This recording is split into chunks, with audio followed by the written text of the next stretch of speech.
Et le monde passe, et sa convoitise aussi. Mais celui qui fait la volonté de Dieu demeure éternellement. 1 Jean 2,17.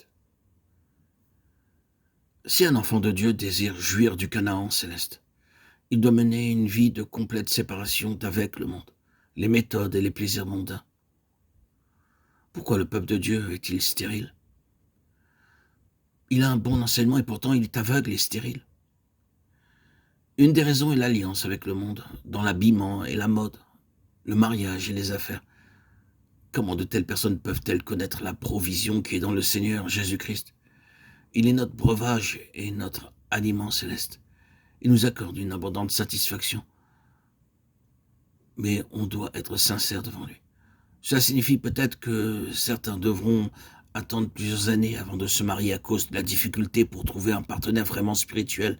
Mais cela vaut mieux que de mener une vie de plaisir et de demeurer spirituellement stérile. Plus tard vint l'édification du temple. Dieu choisit David et après plusieurs années de souffrance, il reçut le plan céleste. 1 Chroniques 28, 19. Dieu montra aussi à David l'emplacement du temple. David donna le plan et les matériaux à Salomon et ce dernier construisit le temple. Salomon était un homme de paix. L'œuvre fut accomplie non seulement en temps de paix, mais le travail même fut réalisé dans la paix et le calme, jusqu'à ce que le moindre des détails du plan de Dieu fût achevé. Puis le roi et le peuple apportèrent des sacrifices et des offrandes. Soudain, le feu tomba du ciel et le temple fut rempli de la gloire de Dieu. Remarquez les pas par lesquels Dieu conduisit son peuple. Il conduisit Abraham, puis Isaac, puis Jacob, comme des individus, puis son peuple, en Égypte, ensuite à travers le désert et dans le pays de Canaan. Puis ce fut l'édification du temple, la gloire de Dieu, demeurant au milieu de son peuple avec une splendeur et une puissance céleste. Or, si nous sommes enfants, nous sommes aussi héritiers, héritiers de Dieu et co-héritiers de Christ, si toutefois nous souffrons avec lui, afin d'être glorifiés avec lui. Romains 8, 17. Remarquez la profonde inspiration du psalmiste dans le psaume 106, 4, 5. Avec lui, appropriez-vous la dernière partie du verset 5, afin que je me glorifie de ton héritage. Lorsque nous recevons le Seigneur Jésus-Christ comme notre sauveur personnel, nous devenons participants du grand héritage. Cela prend souvent plusieurs années pour apprendre la valeur de notre héritage céleste. Apprenons-le maintenant. La parole de Dieu est claire. Lorsque nous recevons notre Seigneur comme notre sauveur personnel, nous avons le droit et le pouvoir de devenir les fils de Dieu.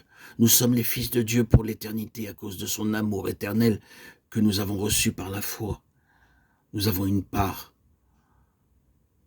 dans l'héritage du Seigneur Jésus-Christ. La jouissance de l'héritage dépend de votre foi. Romains 8, 17, 18. Or, si nous sommes enfants, nous sommes aussi héritiers de Dieu et co-héritiers de Christ. Ces choses vont ensemble. Si vous pouvez dire « je suis enfant de Dieu », alors, par conséquent, vous pouvez aussi dire « je suis héritier de Dieu et co-héritier de Christ ».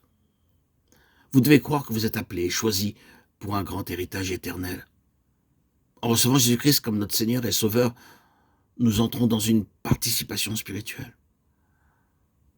Tout d'abord, nous devenons participants de la nature divine, de Pierre 1, 4. Deuxièmement, nous avons part au Saint-Esprit, Hébreux 6, 4. Troisièmement, nous avons part à la vocation céleste, Hébreux 3, 1. Quatrièmement, nous participons à la sainteté de Dieu, Hébreux 12, 10. Cinquièmement, nous sommes participants de la gloire qui sera révélée, 1 Pierre 5, 1. Sixièmement, nous avons part à l'héritage des saints dans la lumière, Colossiens 1, 12. Septièmement, nous sommes devenus participants du Seigneur lui-même, Hébreux 3, 14.